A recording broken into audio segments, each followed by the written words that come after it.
What's going on, legends? Should be back here for a quick video today. Just wanted to introduce our Origin buy schedule and talk a little bit about what you want to be looking to do during this period or leading up to this this section of the draw. We're currently heading into round 6, and there's some buys for certain teams in round 13 and also in round 17. So just really wanted to get your minds thinking about potentially guys that would be playing in this round 13 buy and guys that aren't. And when you're making your trades for the next few weeks, just starting to think a little bit about that, going forward. So we'll start here with the teams that are going to be on buy. And, if you're looking to potentially pick up, guns or, mid-rangers or these types of players heading into this period, it's just thinking, okay, are they going to be playing Origin? If a guy's going to play Origin as well, they're going to be missing a bunch of rounds during that time. At a minimum, they're going to be missing round 13 and round 17. But what's going to happen here is a lot of the teams and a lot of the coaches will rest their stars during this period for maybe 1 or 2 games. If they happen to have a slight niggle in Origin, for example, it's very, very easy for them to just go, no, don't worry about backing up for your team this week. Let's just have a rest and let's just make sure you're good for round 18, 19, 20. And leading into the finals. That's obviously the goal for most of these teams. If they're sitting in a decent position and they've got some coverage, then that's the way to go. So really the strategy is going to be selecting guns, when I'm talking guns, I'm talking clear guns that average over 50 at a minimum, that are only going to be missing hopefully the one game over this period. And something to think about and a play to think about would be Isaiah Papali'i, who I've been speaking about pretty regularly on this channel the last couple of weeks, as someone that you could potentially look to pick up over this next section who could do a really good job for your side. When we compare him to Cam Murray now, they're both going to be scoring fairly similarly. Ice Pups has the dual position. He doesn't play Origin, so he's only going to miss one game over that section unless he's injured or suspended or whatever. But let's just say that he's available to play every game in that section. As an Eels player, he's just going to be missing the one game, and that's round 13. So if you're buy planning, then he's the type of player that will be really good to have in your side. Obviously, you missed that round 13, but he's someone you can hold there. Or at worst, if you don't pick him up, you can pick him up in round 14, straight after his buy, and then you get him for the rest of the year as a strong keeper in the mid and the edge position. But obviously, 13 is fairly far away, and he could be someone that you look to pick up now. And then when he's out for that one round in 13, then it's completely okay. If you compare him to Cam Murray, what happens with him is he's going to miss round 13 and round 17 at a minimum. And then sometimes, round 14 and 18 they're going to be backing up. So, if they play on a Friday night, for example, they're going to be a 2-day backup. Will he play big minutes? Will he come off the bench? Will he play at all? That's the question. Will that happen in round 14 and also 18, right? They could potentially, if they pick up an injury or something like that over those extra games that they're playing, think of them as extra games, and you're obviously not going to score points for your team during that time, that they could potentially be rested during that section as well. So starting with that, let's go through the teams that do have a bye. And we start with the Eels. We have the Storm, the Sharks, the Rabbitohs, the Tigers, Broncos, Dragons, and Knights.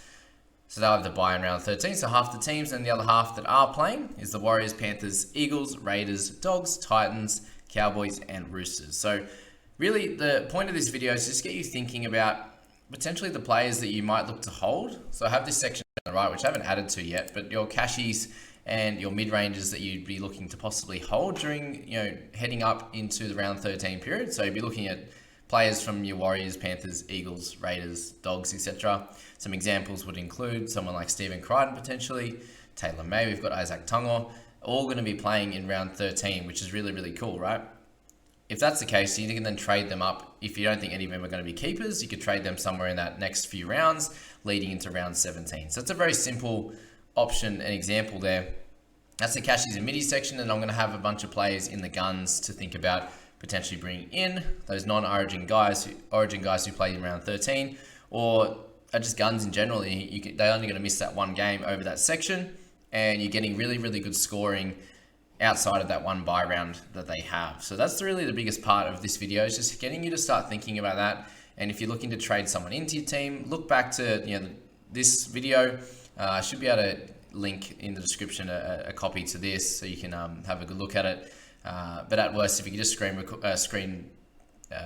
screen print, take a picture of it would be ideal, and you can look at that later. But anyway, that's that. And if you want more content like this, guys, please hit like and subscribe. It really helps me out, but also gets you improving your fantasy rankings. Anyway, last thing to speak about in this video is just going to be the trades. So I know we spoke about it a little bit at the start of the season, but a lot of people would have forgot. Round 1 to 12, you can trade 2 per week, as is, right? Think about that, rounds 1 to 12. So 2, 3, 4, 5, 6, 7, 8, 9, 10, 11, and 12. It's 11 rounds, okay? 11 by 2, it's 22 trades. We only have 32, okay? That would leave you 10 trades remaining for the remaining 14 rounds, okay? Very, very big issue, okay? From round 13 onwards, we actually make 4 per week. 4 per week for 14 rounds. Or 13 rounds, or whatever it is. That's incredible. Yeah, 13 rounds, sorry. So 13 by 4 is a lot. 52 trades. And we don't have that many. So you have to start saving them at some point. And we know what people are like. They're trigger happy, yeah? So this is very, very easy to pump those trades during that round. And there's probably going to be a round or two where you'd like to use 3 or 4 trades. But having the opportunity to, it's going to see a lot of people out of trades by like round 16. And then thankfully this year they have given us 4 extra trades, and that's after, from round 20 onwards. So round 13 to 19 is going to be, you get a total of 32 trades, like we've spoken about. And then rounds 20 onwards, we get 4 extra trades in total. So you can use that however you please over that last sort of 6 rounds there. That's something to think about. Conservation of trades during this period here is great. So obviously making sure you get the gun cash cows, you make sure you get them in. And if one of your guns is injured or suspended for multiple, 3, 4, 5 weeks, trade them out. That's all you should be doing at this time. If a guy's you're not sure of and he's like, oh, he's potentially hitting his ceiling of price gains, that doesn't mean he's an automatic trade out. We can't just make trades for the sake of it. Bring in Blake Taaffe might do all right, but he also might be a bit of a flop. Talitar Kula might be good, but he might be a flop. We're not exactly sure, and there's not too many gun cash cows that come out each and every year. Randall was one this year. We needed Isaac Tungo, Jeremiah Nanai. All these guys did well, and we pretty much thought that they would, right? Stephen Crichton, we thought he'd had 150k to make. He did, right? Those ones are very, very simple, and a lot of them aren't. So this is where the trades, conserving those trades is really, really important. I've actually seen a lot of people in that watch my videos and have sent me in teams are actually doing that. A lot of the teams have anywhere between 27 and 29 trades left, which is really good. And I just hope that over the next few weeks you can kind of simmer a little bit. There's no real good cash cows coming out. Yes, I know you'd like to upgrade guys, but is that extra 15 to 20 points that you may get, is that worth it at this point? Or is it better just to sit and relax and build to this section here where we're going to be wanting to trade pretty heavily to get the best scores in round 13 and 17, and so you can make some ranks up on the guys that are at the top that may have used a lot of trades, or the guys in they're on the 2,000 to 5,000 ranked mark who might have used a lot of trades too. So something to think about there heading into obviously round 6. We've got plenty of rounds to go, but I just want to put in your mind you can have a little think about all the players in your team, and then if you wanted to, you can have a little tally as to how many players currently will be playing in round 13. So no Origin guys and no guys that have a bye in round 13. So that'd be cool. Let me know in the comments where you're at the moment, how many players you've got for round 13, and we'll see if we can improve that week on week.